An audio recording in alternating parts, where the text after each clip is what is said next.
TrendSetta Shady, what's good, baby? Oh man, you already know. I'm rocking with Setta Shady TV. Man, this is a classic, bro. We well overdue.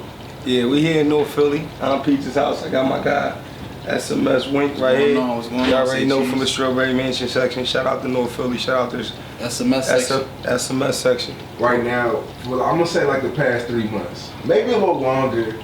Before that, I mean, I've seen you around, but I didn't really know who you were. You know what I mean? But as of late, you're all over the blogs, you're all over YouTube, you all over the social media, beefing. I mean, this is street talk. They talking about you in the barbershop. Yeah. I just flew into Philly today. We on the corner talking about you. Yeah. Now you right here in my face. You know what it is, man? I'm not even gonna hold you. It shocked me when you say that, because I'm never really around. I'm always on the move, doing something, taking care of something, you know, making sure things are straight. And it shocked me. Like, he'll tell you, he have to tell me, you know, the young boy's feeling this song or the young boy's feeling that song. I just make what come from my heart. I don't really try to reach no certain demographic or nothing like that.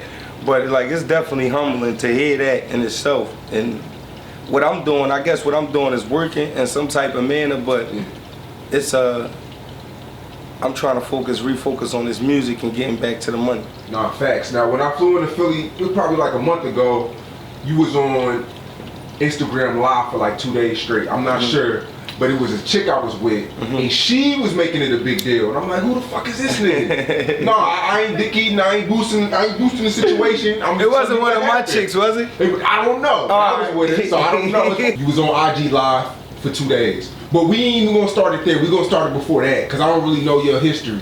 Alright, 2002, you went to jail, right? I gotta give it to you a little. Let me give it to you. Alright, but go further back. Alright, look.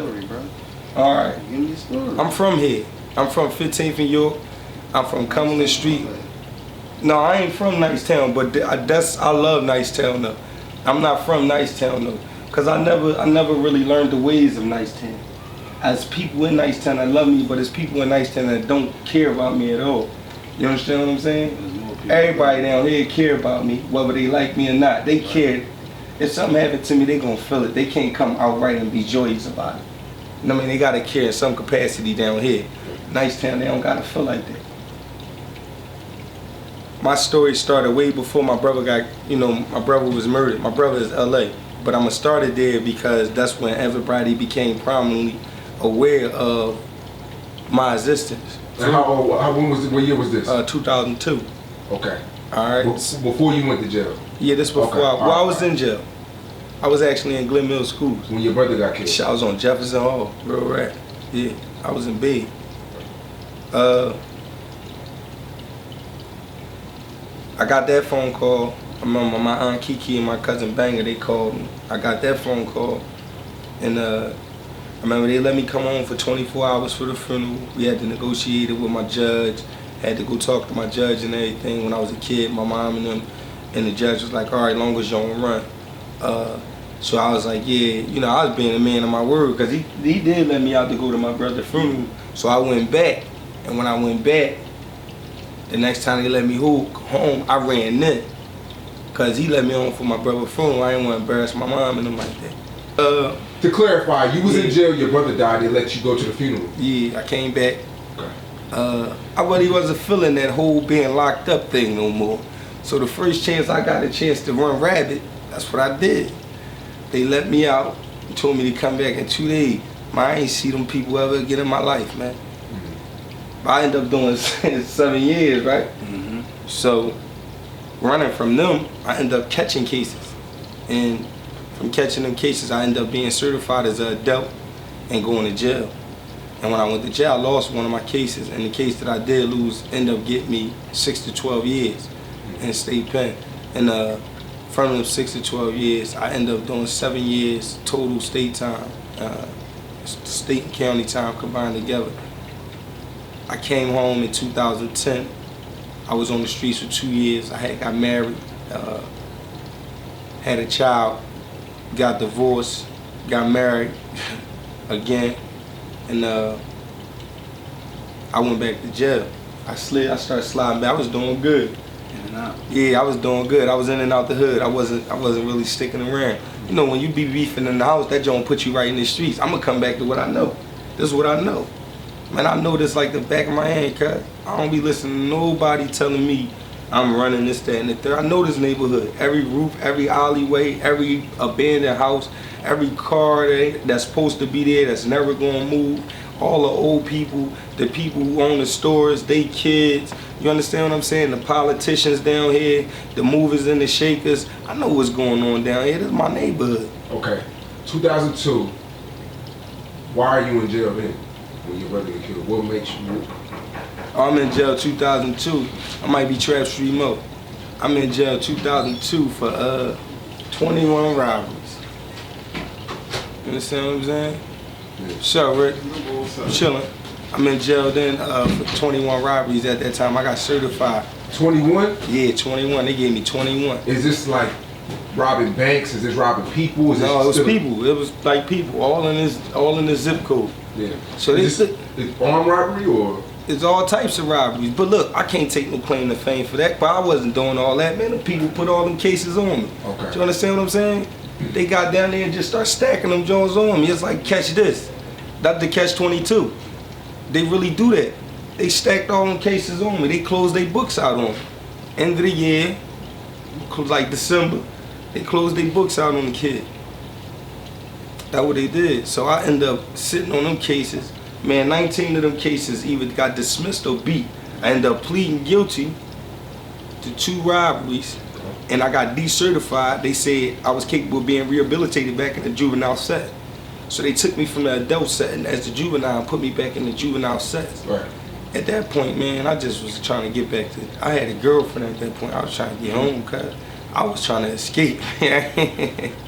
That's all we be thinking, man. I don't know what other people be thinking. I ain't finna stick around for that. So when your brother's funeral happened, how much time did you have to do before you did what you did? I was supposed to do what's Lemon's commitment? 8 to 14?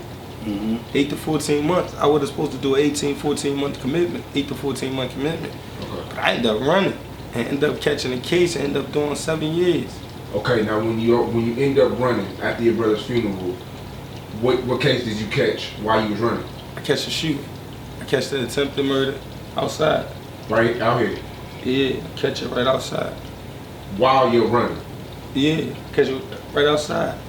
Actually, my man, I catch it right outside, man.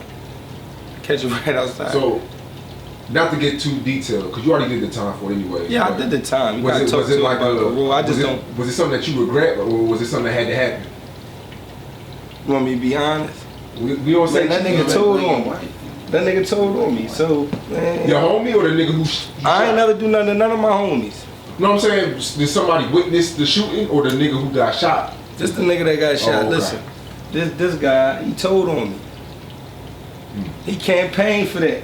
And then he told on me when it went down. I don't got no sympathy for him because he put me in a bad situation. He spooked me out. I ain't had no win. Either I get killed or I go to jail. Come on, you can't do that to people, cuz. Was it like a bad drug? Was it a drug deal going bad? Was it?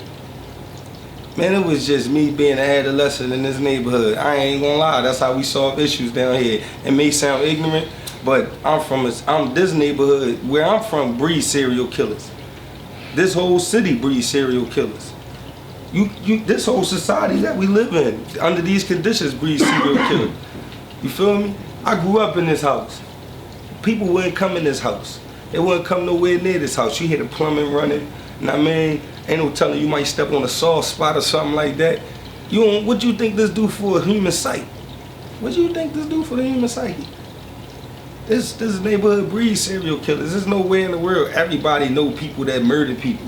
That's not normal. Everybody's not supposed to know. Everybody in this room knows somebody that murdered somebody and or that got murdered. That's not normal.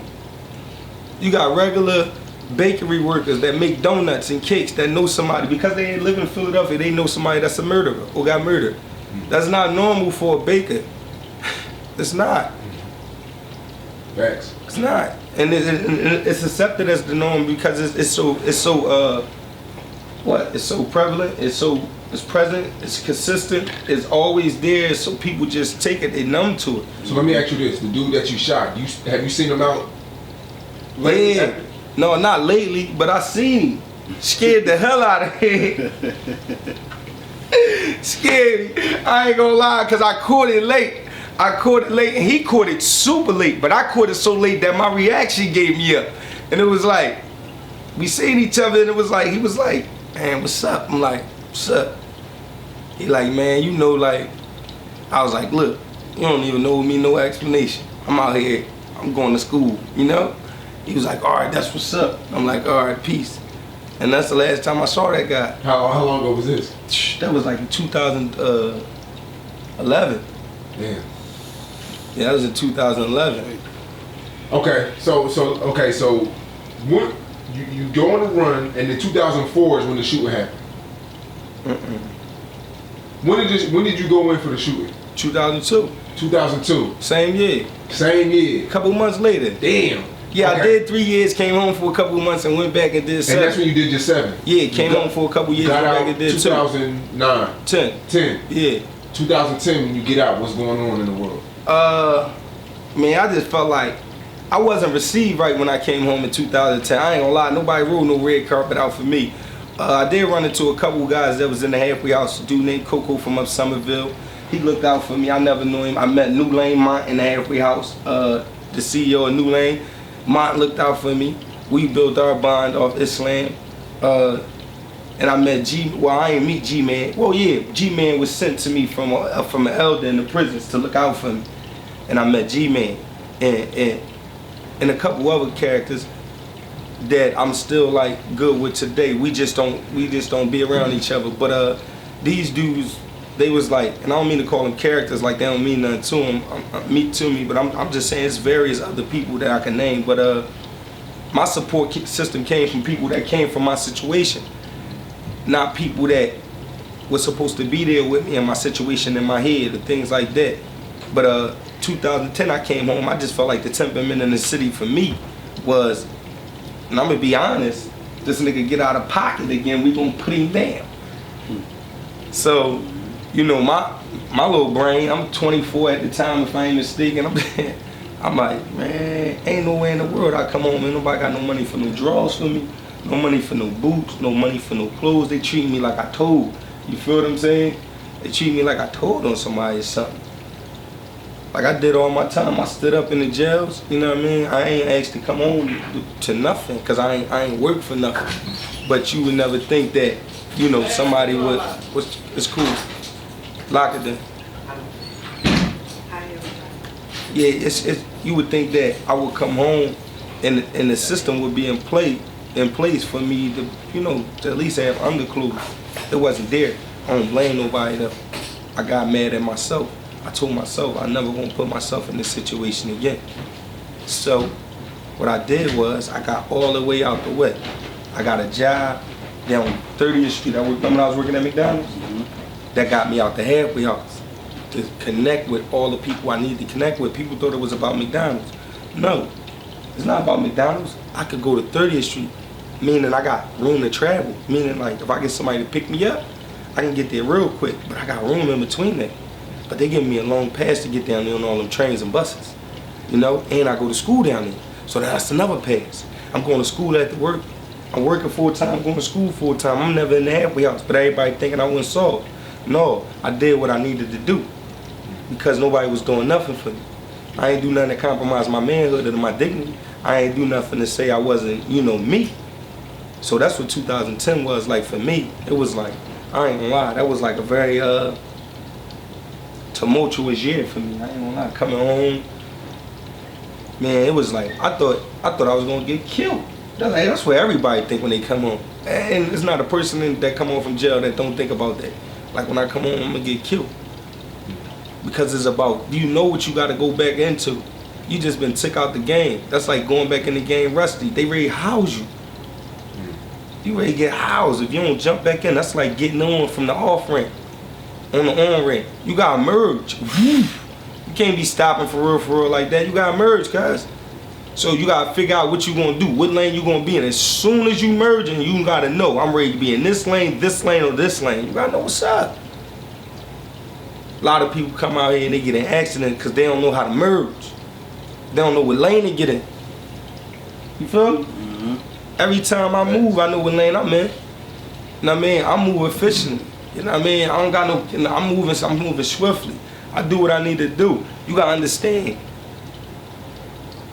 2010 was the year I was supposed to celebrate regaining my freedom. It was supposed to be the first year I got to experience adulthood.